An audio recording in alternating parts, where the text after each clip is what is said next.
வணக்கம் நண்பர்களே. இன்னைக்கு சிறகடிக்க ஆசையில் அதாவது கிருஷிக்கு வந்து தெரிஞ்சு போயிடுது நம்ம ரோகிணி வந்து இன்னொரு குழந்தைக்கு அம்மாவாக இருக்காங்க அப்படின்னு சொல்லிட்டு உடனே வந்து அதுக்கு அப்பா யாருன்னு கேட்க மனோஜ். அப்போ எனக்கு மட்டும் அப்பா இல்லை.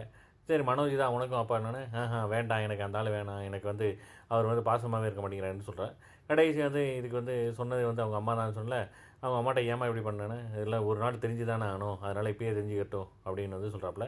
சரின்ட்டு ரோஹிணி போயிட்டு மனோஜ்கிட்ட வந்து சொல்கிறாப்புல, நீ வந்து கிறிஷோட வந்து கொஞ்சம் ஸ்பெண்ட் பண்ணு ஒரு 1 ஹவர் அப்படின்னு. அதெல்லாம் முடியாது, எவனோ பற்றதுக்கு நான்லாம் பண்ண முடியாது அப்படிங்கிறாப்புல. உன் குழந்தை இங்கே இருக்குல்ல அப்படின்னு. அதெல்லாம் முடியாது, அதை வந்து நீ அபார்ட் பண்ணிடு அப்படின்னு வந்து சொல்ல. கடைசி வந்து சரி ஓகே, அப்போ நான் ஸ்பெண்ட் பண்ணுறேன், நீ வந்து இதை அவாய்ட் பண்ணு அப்படின்னு சொல்ல. ஓகே அப்படிங்கிற மாதிரி வந்து நம்ம ரோஹிணி வந்து மறைச்சி சொல்லிட்டு போயிடுறாங்க.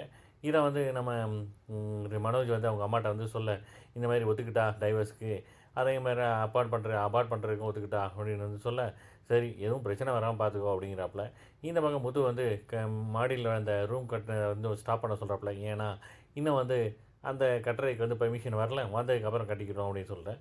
இங்கே நம்ம மனோஜ் எப்போயுமே குறுக்கோழியில் தானே சொல்லுவாப்புல. அதெல்லாம் வரும்போது வரட்டும், நீங்கள் கட்டுறா அப்படின்னு வந்து சொல்ல. அதெல்லாம் முடியாது, பெர்மிஷன் வந்ததுக்கப்புறமே பார்த்துக்கலாம், ஒரு 4 நாளில் வந்துடும் அப்படிங்கிறாப்புல. இந்த பக்கம் பார்த்தீங்கன்னா மனோஜ் அவங்க புது மாமியார் வீட்டுக்கு வர்றாங்க. அங்கே வந்துட்டு இந்த மாதிரி உங்கள்கிட்ட பேசணும்னு சொல்லிட்டு பார்த்தா கனகா வந்து ஒட்டிக்கிறாங்க. அதோட அங்கே முடியுது. ப்ரோமோ கட்டுறாங்க, போலீஸ் ஸ்டேஷனில் வந்து கனகா கல்யாணம் பண்ணுற மாதிரி பார்க்கலாம். ஒரு ஒரு எபிசோடையும் மிஸ் பண்ணாமல் பாருங்கள், என்ஜாய் பண்ணுங்கள். நன்றி, வணக்கம்.